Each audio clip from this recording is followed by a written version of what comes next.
Hello, my name's Vince Sheehan, and today I'd like to talk about Sibelius's Violin Concerto. And I'd like to go through this great work, exploring the structure in each of the three movements, because I do believe that having some understanding of musical form can greatly aid our appreciation and enjoyment of it, particularly with classical music. That's why I do these videos. If this is your kind of thing, please click like and subscribe. Now, Sibelius always wanted to be a violin virtuoso, and you'd think that a violin concerto by this great composer would have an easy genesis, but that's not the case with this work. The first version of it, which was premiered in 1904, was a disaster. The critics savaged it, and Sibelius was hurt to the core. Indeed, the critic Carl Flodin wrote after its premiere, "It was impossible to fathom the composer's meaning. So great was the cacophony." Apparently the soloist in the premiere of the original version in Helsinki on the 8th of February 1904, he wasn't up to scratch, and the orchestra was a bit shambolic as well, and Sibelius must have been devastated. So Sibelius withdrew this first version, and by the way, you can listen to this first version, there are recordings of it now. He withdrew it and he made some significant revisions. He shortened it basically, particularly the first movement.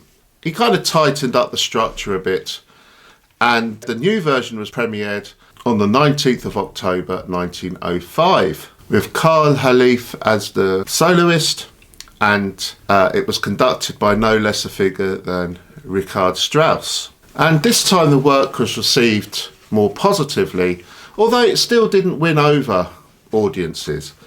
And this concerto kind of grew in popularity as the 20th century progressed up until today, and today of course it's one of the most beloved violin concertos ever written. And you can see why, because it's just got so much soul, this violin concerto, and it's just filled with wonderful contrasts in emotion and sonority. Now, I myself performed this with my university orchestra many years ago, and I remember my musical professor at the time, Dr. John Williamson, said, "The concerto is kind of like a tone poem with an extra violin part." And there is a kind of a bit of that feeling about it. There is this evocative sense about the music of kind of Nordic landscapes, which we're familiar with other Sibelius works, like On Saga, for instance, or Tapiola.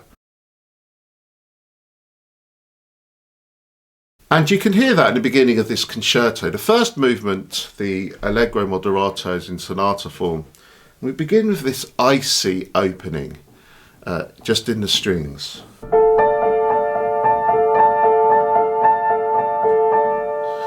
And then over the top we have this wonderful melody which floats over the top, very rhapsodic in nature.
etc. Such a beautiful opening to the concerto.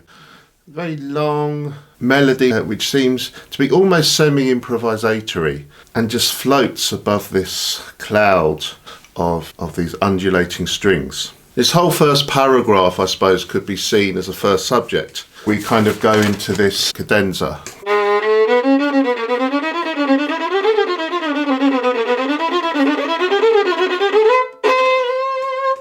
Something like that anyway. Then we come to this transition. This kind of orchestral tutti, which is very stormy and takes us eventually to the second subject, where we move from D minor to D flat major.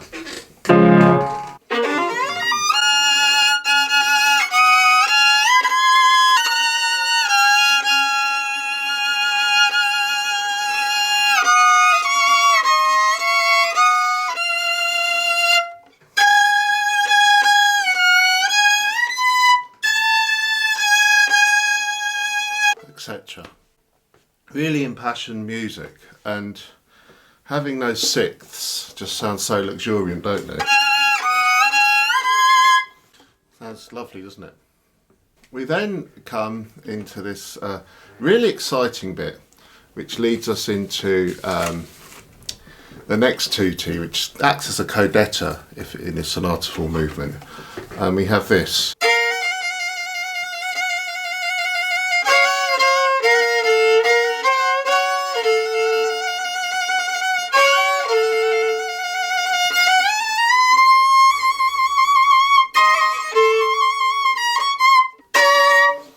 Then we have this really great tune, which is the kind of Codetta melody.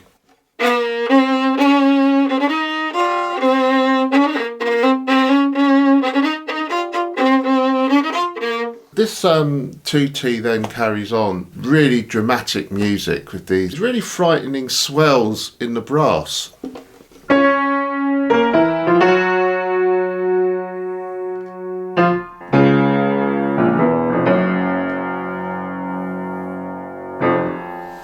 And eventually the music dies away and we have this accompanied cadenza, which really acts as the development of this sonata movement.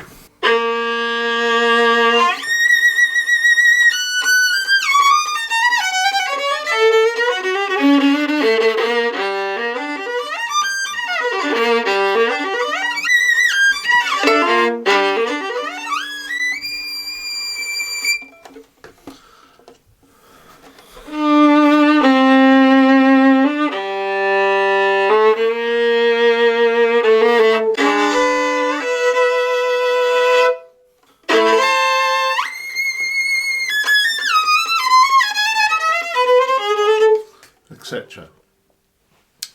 There's this lovely bit in the cadenza where we have a two-part counterpoint, kind of almost a canon in the violin.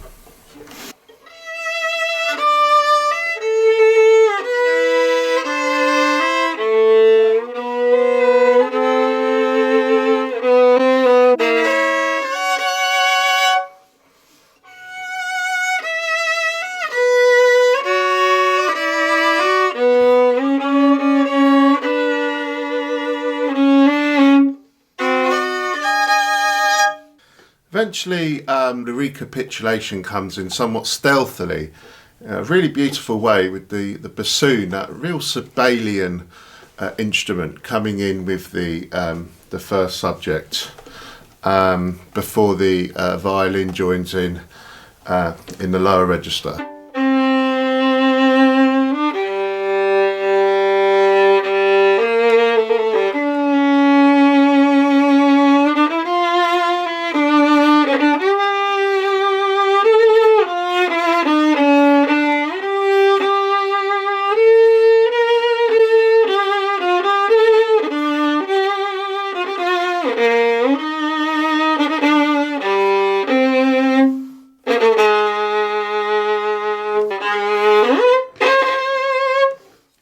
All on the G string.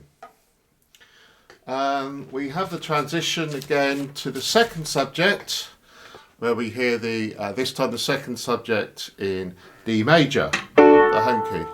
And where we heard the Codetta before, this time we go into this really exciting Coda. In the lower strings we hear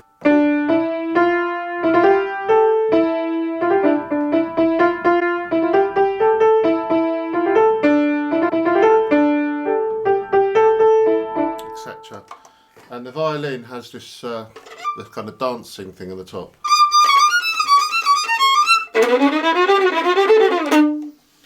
Etc. We had this lovely passage work.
The second movement, the Adagio di Molto, is a beautiful piece of music in its own right, and very simple in form, ternary A, B, A.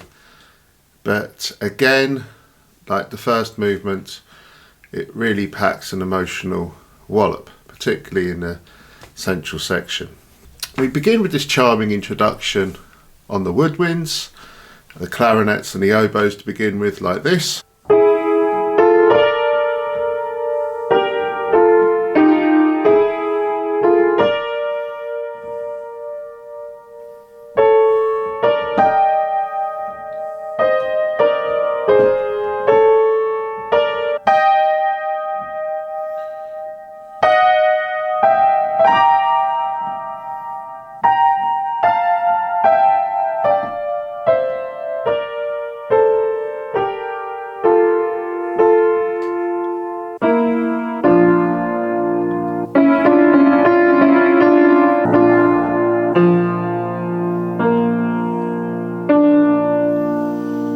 And then we come to this incredibly beautiful, long-limbed melody which makes up the A section, mostly on the G string of the violin.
lovely tune, and just bars and bars of song from the soul of the violin. We then move into the B section, which is this stormy passage, music full of anguish. The B section actually opens with a variant on that opening idea we heard in the introduction in the winds. Remember that? Well, now it's like this in the first violins.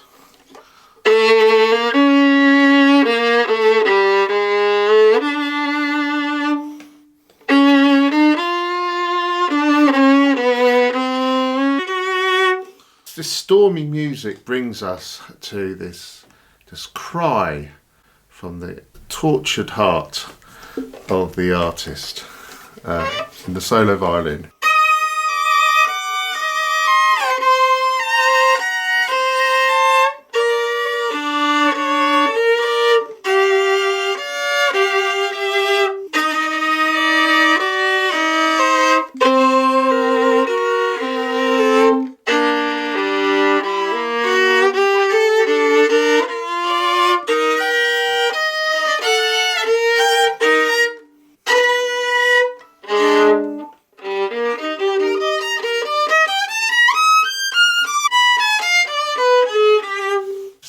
One of the true highlights of this concerto, I think, this passage.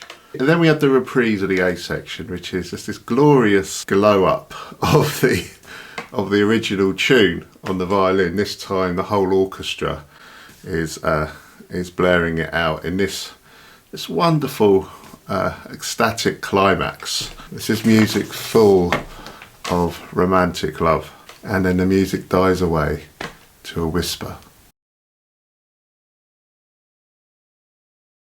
The finale, the Allegro mantanto, is a delightful movement full of skipping rhythms and hijinks, a real kind of folksy gutsiness to the solo violin part, famously described as a polonaise for polar bears by the great Sir Donald Francis Tovey. In terms of its form, the movement is in a truncated sonata form.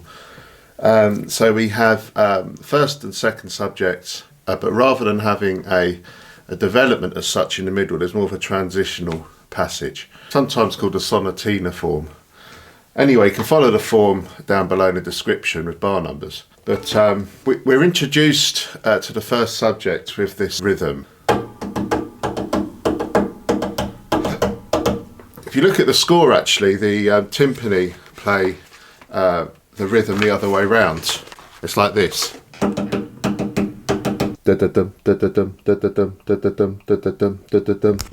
And we've got the strings at the same time going. And then we have the great first subject.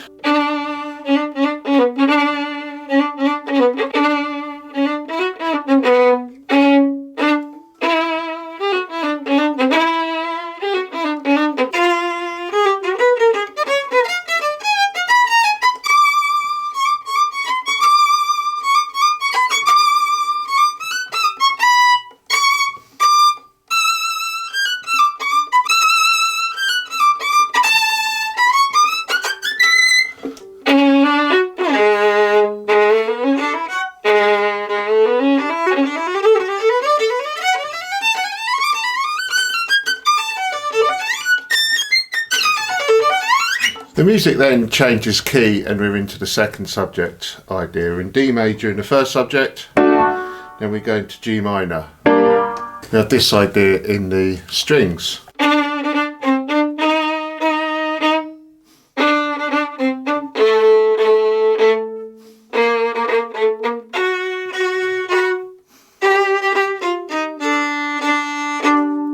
And the violin comes in with this.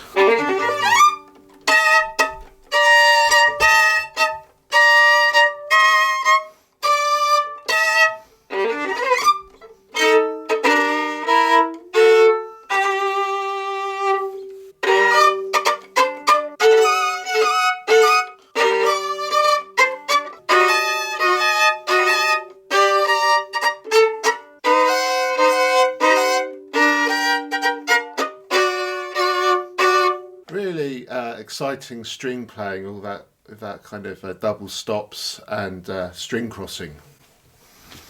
We then have a Codetta, which is really made up of passage work, which takes us into this transition. It's not really involved enough to be a bona fide development, but it kind of takes us nicely back through these triplets.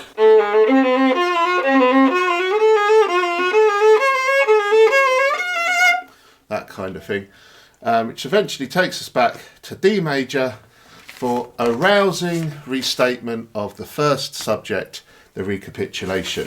This time with the theme kind of turned into semiquavers in the strings and woodwind.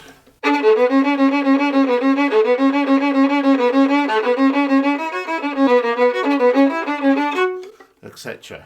The soloist comes back in, and then we're back to the second subject, and this time the violin has this lovely bit with harmonics, kind of skating on ice over the orchestra. Then eventually, after this second subject kind of runs a bit wild, we come to this grand coda.